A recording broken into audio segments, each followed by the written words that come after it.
ನಮಸ್ಕಾರ. ಇದೀಗ ತಾನೇ ಬಂದ ಮುಖ್ಯವಾದ ಮಾಹಿತಿಗಳು.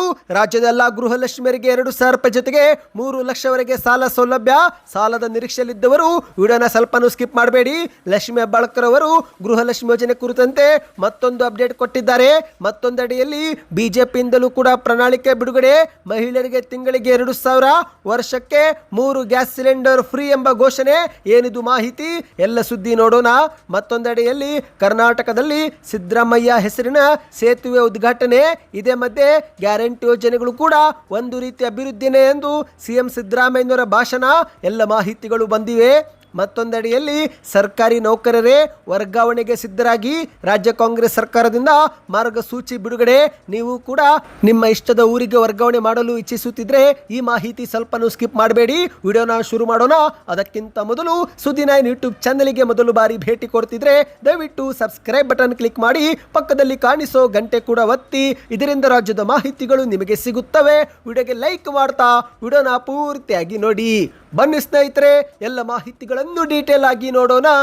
ನೀವು ಕೂಡ ಗೃಹಲಕ್ಷ್ಮಿ ಯೋಜನೆ ಫಲಾನುಭವಿಗಳಾಗಿದ್ದರೆ ಈಗಲೇ ಕಮೆಂಟ್ನಲ್ಲಿ ಗುಡ್ ನ್ಯೂಸ್ ಎಂದು ಕಮೆಂಟ್ ಮಾಡಿ ಮತ್ತು ನಿಮ್ಮ ಬ್ಯಾಂಕ್ ಖಾತೆಗೆ ಕೊನೆ ಕಂತು ಯಾವಾಗ ಜಮಾ ಆಗಿತ್ತು ಕಮೆಂಟ್ ಮಾಡಿ. ಹೌದು, ರಾಜ್ಯದ ಮಹಿಳೆಯರಿಗೆ ಈಗಾಗಲೇ ಕಾಂಗ್ರೆಸ್ ಸರ್ಕಾರ ಅನೇಕ ಗ್ಯಾರಂಟಿ ಯೋಜನೆಗಳನ್ನು ಜಾರಿಗೆ ತಂದಿದೆ. KSRTC ಮತ್ತು BMTC ಸೇರಿ ಸರ್ಕಾರಿ ಬಸ್ಗಳಲ್ಲಿ ಮಹಿಳೆಯರಿಗೆ ಉಚಿತ ಪ್ರಯಾಣ ನೀಡಿದರೆ, ಮತ್ತೊಂದೆಡೆಯಲ್ಲಿ ಗೃಹಲಕ್ಷ್ಮಿ ಯೋಜನೆ ಮೂಲಕ ಪ್ರತಿ ತಿಂಗಳು 2,000 ರೂಪಾಯಿ ಜಮೆ ಆಗ್ತಾ ಇದೆ. ಆದರೆ ಸ್ನೇಹಿತರೆ, ಈಗಾಗಲೇ ಗೃಹಲಕ್ಷ್ಮಿಯರಿಗೆ 2,000 ರೂಪಾಯಿ ಹಣ ಮಾತ್ರವಲ್ಲ, ಇದೀಗ ಸರ್ಕಾರದಿಂದ 3 ಲಕ್ಷವರೆಗೆ ಸಾಲ ಕೂಡ ಸಿಗಲಿದೆ. ಹೌದು, ಮಹಿಳೆಯರಿಗಾಗಿಯೇ ವಿಶೇಷವಾಗಿ ಗೃಹಲಕ್ಷ್ಮಿ ಮಹಿಳಾ ಸಹಕಾರಿ ಬ್ಯಾಂಕ್ ಸರ್ಕಾರ ಆರಂಭಿಸಿದೆ.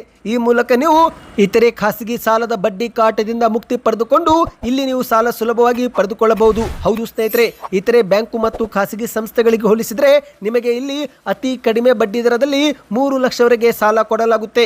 ರಾಜ್ಯದ ಸುಮಾರು 1,24,00,000 ಮಹಿಳೆಯರನ್ನು ಸ್ವಾವಲಂಬಿಯನ್ನಾಗಿ ಮಾಡುವುದು ಸರ್ಕಾರದ ಮತ್ತೊಂದು ಉದ್ದೇಶವಾಗಿದೆ. ಹೌದು ಸ್ನೇಹಿತರೆ, ನೀವು ಕೂಡ ಗೃಹಲಕ್ಷ್ಮಿ ಯೋಜನೆ ಫಲಾನುಭವಿಗಳಾಗಿದ್ದರೆ ನಿಮಗೆ ಜಮೆ ಆಗುವಂತಹ 2,000 ರೂಪಾಯಲ್ಲಿ ಕನಿಷ್ಠ 200 ರೂಪಾಯಿ ಹಣವನ್ನು ಬ್ಯಾಂಕಿನಲ್ಲಿ ಸದಸ್ಯರಾಗಿ ಉಳಿತಾಯ ಮಾಡುತ್ತಾ ಹೋದರೆ ನಿಮಗೆ 3 ಲಕ್ಷವರೆಗೆ ಸಾಲ ಇಲ್ಲಿ ಕೊಡಲಾಗುತ್ತೆ. ಹೌದು, ನೀವು 3 ಲಕ್ಷ ಸಾಲ ಪಡಿಬೇಕಾದ್ರೆ ಮೊದಲಿಗೆ ನೀವು 1,000 ಷೇರು ಖರೀದಿ ಮಾಡಿ ಬ್ಯಾಂಕಿನ ಸದಸ್ಯರಾಗಬೇಕು. ಬಳಿಕ ನೀವು ಪ್ರತಿ ತಿಂಗಳು ಕನಿಷ್ಠ 200 ರೂಪಾಯಿ ಹಣವನ್ನು ಬ್ಯಾಂಕ್ನಲ್ಲಿ ಉಳಿತಾಯ ಮಾಡುತ್ತಾ ಬರಬೇಕು. ಹೀಗೆ ಸತತವಾಗಿ 6 ತಿಂಗಳು ಉಳಿತಾಯ ಮಾಡಿದ ನಂತರ ನೀವು ಸಾಲಕ್ಕೆ ಅರ್ಜಿ ಹಾಕಬಹುದು ಎಂದು ಹೇಳಲಾಗುತ್ತಿದೆ. ಅದರಂತೆ ಸ್ನೇಹಿತರೆ, 6 ತಿಂಗಳ ಬಳಿಕ ನೀವು ಕನಿಷ್ಠ 30,000ದಿಂದ 3 ಲಕ್ಷವರೆಗೆ ಸಾಲ ಪಡೆದುಕೊಳ್ಳಬಹುದು. ಮತ್ತು ಇಲ್ಲಿ ವಿಶೇಷವೇನೆಂದರೆ, ಈ ಸಾಲವನ್ನು ಪಡೆಯಲು ಫಲಾನುಭವಿಗಳಿಗೆ ಯಾವುದೇ ಜಾಮೀನು ಅಥವಾ ಶ್ಯೂರಿಟಿ ನೀಡುವ ಅಗತ್ಯವಿಲ್ಲ. ಯಾಕಂದರೆ ಮೊದಲೇ ನೀವು ಬ್ಯಾಂಕಿನ ಸದಸ್ಯರಾಗಿರುತ್ತೀರಾ.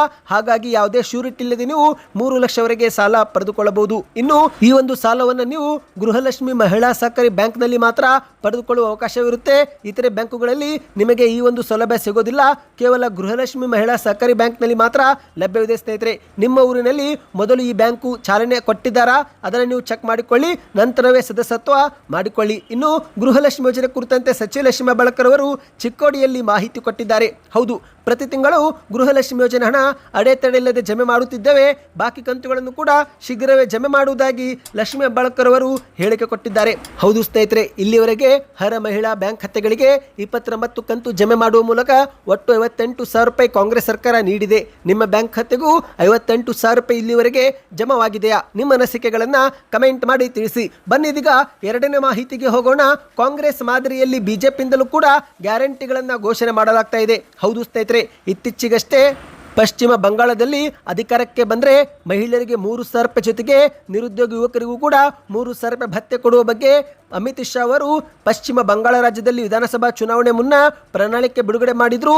ಈಗ ಅದೇ ರೀತಿ ತಮಿಳುನಾಡಿನ ವಿಧಾನಸಭಾ ಚುನಾವಣೆಗೂ ಬಿಜೆಪಿ ಪ್ರಣಾಳಿಕೆ ಬಿಡುಗಡೆ ಮಾಡಿದೆ. ಹೌದು, ಮಹಿಳೆಯರಿಗೆ ಪ್ರತಿ ತಿಂಗಳು 2,000 ರೂಪಾಯಿ ಜೊತೆಗೆ ವರ್ಷಕ್ಕೆ 3 ಉಚಿತ ಗ್ಯಾಸ್ ಸಿಲಿಂಡರ್ ಘೋಷಣೆಯನ್ನ ಮಾಡಲಾಗಿದೆ. ಹೌದು ಗೆಳೆಯರೆ, ಇಂದು ಡಾಕ್ಟರ್ BR ಅಂಬೇಡ್ಕರ್ ಅವರ 150ನೇ ಜನ್ಮದಿನದ ಸುಸಂದರ್ಭದಲ್ಲಿ ತಮಿಳುನಾಡು ಚುನಾವಣೆಗೆ ತನ್ನ ಶಕ್ತಿಶಾಲಿ ಪ್ರಣಾಳಿಕೆಯನ್ನು ಬಿಜೆಪಿ ಬಿಡುಗಡೆ ಮಾಡಿದೆ. ಕುಟುಂಬದ ಮಹಿಳಾ ಮುಖ್ಯಸ್ಥರಿಗೆ ಅಧಿಕಾರಕ್ಕೆ ಬಂದರೆ 2,000 ರೂಪಾಯಿ ಗೌರವಧನ, ವರ್ಷಕ್ಕೆ 3 ಉಚಿತ LPG ಸಿಲಿಂಡರ್ ಹಾಗೂ ಈ ಸ್ಕೂಟರ್ ಖರೀದಿ ಮಾಡಲು 25,000 ರೂಪಾಯಿ ಸಬ್ಸಿಡಿ ನೀಡುವಂತಹ ಬೃಹತ್ ಜನಪ್ರಿಯ ಯೋಜನೆಗಳನ್ನು ಬಿಜೆಪಿ ಈಗ ಘೋಷಣೆ ಮಾಡಿದೆ. ಈ ಮೂಲಕ ಅಲ್ಲಿನ ಆಡಳಿತಾರೂಢ DMK ಸರ್ಕಾರಕ್ಕೆ ಬಿಜೆಪಿ ನೇರವಾಗಿ ಸವಾಲು ಹಾಕಿದೆ. ಹೌದು, ಸ್ವತಃ ಬಿಜೆಪಿ ಬಿಜೆಪಿ ಪಕ್ಷದ ರಾಷ್ಟ್ರೀಯ ಅಧ್ಯಕ್ಷ JP ನಡ್ಡಾ ಅವರು ಈ ಒಂದು ಪ್ರಣಾಳಿಕೆ ಬಿಡುಗಡೆ ಮಾಡಿದ್ದಾರೆ ಸ್ನೇಹಿತರೆ.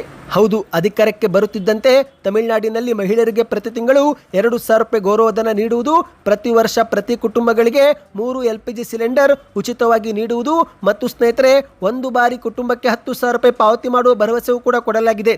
ಹೌದು, ತೆರಿಗೆ ಏರಿಕೆ ಮತ್ತು ಹೆಚ್ಚುತ್ತಿರುವ ಜೀವನ ವೆಚ್ಚ ಸರಿದೂಗಿಸಲು ತಮಿಳುನಾಡಿನ ಪ್ರತಿ ಕುಟುಂಬಕ್ಕೆ ಒಂದು ವರ್ಷದಲ್ಲಿ ಒಂದು ಬಾರಿ 10,000 ರೂಪಾಯಿ ಪಾವತಿ ಮಾಡುವ ಭರವಸೆಯೂ ಕೂಡ ಕೊಡಲಾಗಿದೆ. ಇನ್ನು ಅರ್ಹ ಮಹಿಳೆಯರಿಗೆ ಎಲೆಕ್ಟ್ರಿಕ್ ಸ್ಕೂಟರ್ ಖರೀದಿಸಲು 25,000 ರೂಪಾಯಿ ಸಹಾಯಧನವೂ ಕೂಡ ಕೊಡುವುದಾಗಿ ಬಿಜೆಪಿ ಪ್ರಣಾಳಿಕೆಯಲ್ಲಿ ಭರವಸೆ ಕೊಟ್ಟಿದೆ. ಈ ಬಗ್ಗೆ ನಿಮ್ಮ ಅನಿಸಿಕೆಯನ್ನು ಕಮೆಂಟ್ ಮಾಡಿ ತಿಳಿಸಿ. ಬನ್ನಿ ಸ್ನೇಹಿತರೆ, ಈಗ ಮತ್ತೊಂದು ಮುಖ್ಯವಾದ ಮಾಹಿತಿಗೆ ಹೋಗೋಣ. ಚಿಕ್ಕಮಗಳೂರಿನ NR ಪುರ ಪಟ್ಟಣದ ಹೊರವಲಯದಲ್ಲಿ ನಿರ್ಮಾಣಗೊಂಡಿರುವ ತಮ್ಮದೇ ಹೆಸರಿನ ಸೇತುವೆಯನ್ನ ಸಿಎಂ ಸಿದ್ದರಾಮಯ್ಯನವರು ಉದ್ಘಾಟಿಸಿದ್ದಾರೆ. ಹೌದು ಸ್ನೇಹಿತರೆ, ಸುಮಾರು 38 ಕೋಟಿ ವೆಚ್ಚದಲ್ಲಿ ನಿರ್ಮಾಣಗೊಂಡಿರುವ ಅರ್ಧ ಕಿಲೋಮೀಟರ್ ಉದ್ದದ ಸೇತುವೆ ಇದಾಗಿದ್ದು ಅಲ್ಲಿನ 16 ಹಳ್ಳಿ ಗ್ರಾಮಸ್ಥರ 60 ವರ್ಷಗಳ ಕನಸು ನನಸು ಮಾಡಿದೆ. ಹೌದು, ಈ ಒಂದು ಸೇತುವೆ ನಿರ್ಮಾಣದಿಂದ 10ಕ್ಕೂ ಹೆಚ್ಚು ಹಳ್ಳಿಗಳಿಗೆ ವರದಾನವಾಗಲಿದೆ. ಯಾಕಂದ್ರೆ ಮೊದಲು ಗ್ರಾಮಸ್ಥರು ಪಟ್ಟಣಕ್ಕೆ ಬರಬೇಕಂದ್ರೆ 30 ಕಿಲೋಮೀಟರ್ ಸುತ್ತಿ ಬರಬೇಕಾಗಿತ್ತು. ಆದರೆ ಈ ಒಂದು ದೂರವನ್ನು ಸೇತುವೆ ಈಗ ಕೇವಲ 3 ಕಿಲೋಮೀಟರ್ಗೆ ಮಾತ್ರ ಇಳಿಸಿದೆ. ಅಂದ್ರೆ ಸುತ್ತು ಹೊಡೆಯ ಬದಲು 3 ಕಿಲೋಮೀಟರ್ನಲ್ಲಿ ಪಟ್ಟಣವನ್ನ ಸೇರಬಹುದು. ಹೌದು ಸ್ನೇಹಿತರೆ, 504 ಮೀಟರ್ ಉದ್ದದ ಈ ಒಂದು ಸೇತುವೆಗೆ ಸಿದ್ದರಾಮಯ್ಯ ಎಂಬ ಹೆಸರು ಕೂಡ ಇಡಲಾಗಿದೆ ಎಂದು ಹೇಳಲಾಗ್ತಾ ಇದೆ. ಸುಮಾರು 38 ಕೋಟಿ ವೆಚ್ಚದಲ್ಲಿ ಈ ಒಂದು ಸೇತುವೆ 2017ರಲ್ಲಿ ಮುಖ್ಯಮಂತ್ರಿ ಆಗಿದ್ದಂಥ ಸಿದ್ದರಾಮಯ್ಯನವರು ಶಂಕುಸ್ಥಾಪನೆ ನೆರವೇರಿಸಿದ್ರು. ಅಲ್ಲಿಂದ ಇಲ್ಲಿವರೆಗೆ ಈ ಒಂದು ಸೇತುವೆಗೆ ರೆಡಿ ಮಾಡಿದ್ದು ಈ ಒಂದು ಸೇತುವೆಯನ್ನ ಮತ್ತೆ ಸಿದ್ದರಾಮಯ್ಯನವರೇ ಲೋಕಾರ್ಪಣೆ ಮಾಡಿದ್ದಾರೆ. ಇನ್ನು ಇದೇ ಒಂದು ಸೇತುವೆ ಮೇಲೆ ಸಿದ್ದರಾಮಯ್ಯನವರ ಪುತ್ಥಳಿಯೂ ಕೂಡ ಇರಿಸಲಾಗಿದೆ. ಹೌದು, ಈ ಒಂದು ಸೇತುವೆ ಮೇಲೆ 2 ಅಡಿಗಳಷ್ಟು ಎತ್ತರದ ಕೃಷ್ಣ ಶಿಲೆ ಕಲ್ಲಿನಿಂದ ಮಾಡಲಾಗಿರುವ ಸಿದ್ದರಾಮಯ್ಯನವರ ಪುತ್ಥಳಿ ನಿರ್ಮಾಣವೂ ಕೂಡ ಇಲ್ಲಿ ಮಾಡಲಾಗಿದೆ. ಸಿದ್ದರಾಮಯ್ಯನವರ ಅಭಿಮಾನಿಗಳು MLC ಶ್ರೀನಿವಾಸ್ ಅವರು ಸೇತುವೆ ಮೇಲೆ ಸಿದ್ದರಾಮಯ್ಯನವರ ಪುತ್ಥಳಿಯನ್ನ ನಿರ್ಮಾಣ ಮಾಡಿದ್ದಾರೆ ಸ್ನೇಹಿತರೆ. ಇನ್ನಿದೇ ಒಂದು ಸಭೆ ಉದ್ಘಾಟಿಸಿ ಸಿಎಂ ಸಿದ್ದರಾಮಯ್ಯನವರು ಮಾತನಾಡಿದ್ದು, ಗ್ಯಾರಂಟಿ ಯೋಜನೆಗಳು ಕೂಡ ಒಂದು ರೀತಿಯ ಅಭಿವೃದ್ಧಿನೇ, ಕೇಂದ್ರಕ್ಕಿಂತ ಕರ್ನಾಟಕದ ಆರ್ಥಿಕ ಸ್ಥಿತಿ ಉತ್ತಮವಾಗಿದೆ ಎಂದು ವೇದಿಕೆ ಮೇಲೆ ಭಾಷಣ ಮಾಡಿದ್ದಾರೆ. ಜನರಿಗಾಗಿ ಸರ್ಕಾರದ ಗ್ಯಾರಂಟಿ ಯೋಜನೆಗಳು ಜಾರಿಗೆ ಮಾಡಲಾಗಿದ್ದು ಇದು ಕೂಡ ಒಂದು ವಿಧದ ಅಭಿವೃದ್ಧಿಯಾಗಿದೆ. ಗ್ಯಾರಂಟಿಗಳ ನಡುವೆಯೂ ಕರ್ನಾಟಕದ ಆರ್ಥಿಕ ಸ್ಥಿತಿ ಕೇಂದ್ರಕ್ಕಿಂತಲೂ ಕೂಡ ಉತ್ತಮವಾಗಿದೆ. ಕೇಂದ್ರ ಸರ್ಕಾರ 2023-24ನೇ ಬಜೆಟ್ನಲ್ಲಿ ಕರ್ನಾಟಕ ರಾಜ್ಯಕ್ಕೆ ಭದ್ರಾ ಮೇಲ್ದಂಡೆ ಯೋಜನೆಗೆ 5,300 ಕೋಟಿ ರೂಪಾಯಿಗಳನ್ನು ಘೋಷಣೆ ಮಾಡಿತ್ತು. ಆದರೆ ಇದುವರೆಗೆ ಆ ಒಂದು ಅನುದಾನ ನಮಗೆ ಕೊಟ್ಟೇ ಇಲ್ಲ. ಈ ಮೂಲಕ ಕೇಂದ್ರ ಸರ್ಕಾರ ರಾಜ್ಯದ ಜನರಿಗೆ ದ್ರೋಹ ಎಸಗಿದೆ. ಕಾಂಗ್ರೆಸ್ ಸರ್ಕಾರ ಒಂದೇ ಕೊಟ್ಟ ಮಾತಿನಂತೆ ನಡೆಯುವ ಸರ್ಕಾರವಾಗಿದೆ. ನಮ್ಮ ಸರ್ಕಾರದಿಂದ ಗ್ಯಾರಂಟಿ ಯೋಜನೆಗಳಿಗೆ 1.30 ಲಕ್ಷ ಕೋಟಿ ಹಣ ಇಲ್ಲಿಯವರೆಗೆ ಖರ್ಚು ಮಾಡಲಾಗಿದೆ.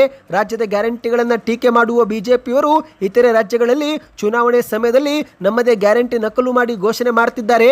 ಒಟ್ಟಿನಲ್ಲಿ ಕೇಂದ್ರಕ್ಕಿಂತ ರಾಜ್ಯದ ಆರ್ಥಿಕ ಸ್ಥಿತಿ ಉತ್ತಮವಾಗಿದೆ ಎಂದು ಸಿಎಂ ಸಿದ್ದರಾಮಯ್ಯನವರು ಚಿಕ್ಕಮಗಳೂರಿನಲ್ಲಿ ಭಾಷಣ ಮಾಡಿದ್ದಾರೆ. ಬನ್ನಿ ಈಗ ಕೊನೆಯ ಮಾಹಿತಿಗೆ ಹೋಗೋಣ.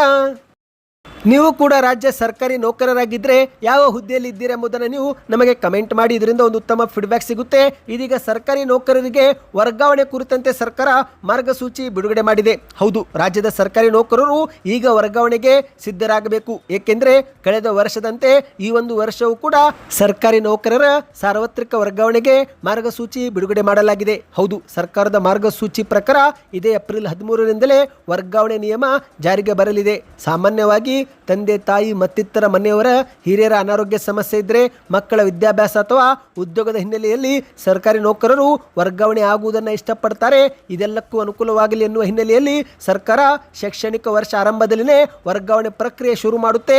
ಅದೇ ರೀತಿ ಈ ಬಾರಿಯೂ ಕೂಡ ವರ್ಗಾವಣೆ ಪ್ರಕ್ರಿಯೆ ಶುರು ಮಾಡಿದ್ದು ಸರ್ಕಾರಿ ನೌಕರರು ವರ್ಗಾವಣೆಗೆ ಅರ್ಜಿ ಹಾಕಿಕೊಳ್ಳಬಹುದಾಗಿದೆ. ಹೌದು ಸ್ನೇಹಿತರೆ, ನಿಮಗೆ ಯಾವ ಊರಿಗೆ ಹೋಗಲು ಇಷ್ಟವಿದೆಯೋ, ಎಲ್ಲಿ ನಿಮಗೆ ಅನುಕೂಲವಾಗಲಿದೆಯೋ ಆ ಒಂದು ಊರಿಗೆ ಹೋಗಲು ನೀವು ವರ್ಗಾವಣೆ ಅರ್ಜಿಯನ್ನ ಹಾಕಬೇಕಾಗುತ್ತೆ. ಆಸಕ್ತ ಮತ್ತು ಅರ್ಹ ನೌಕರರು 2026 ಮೇ 31ರೊಳಗೆ ಅರ್ಜಿ ಹಾಕಬಹುದಾಗಿದೆ.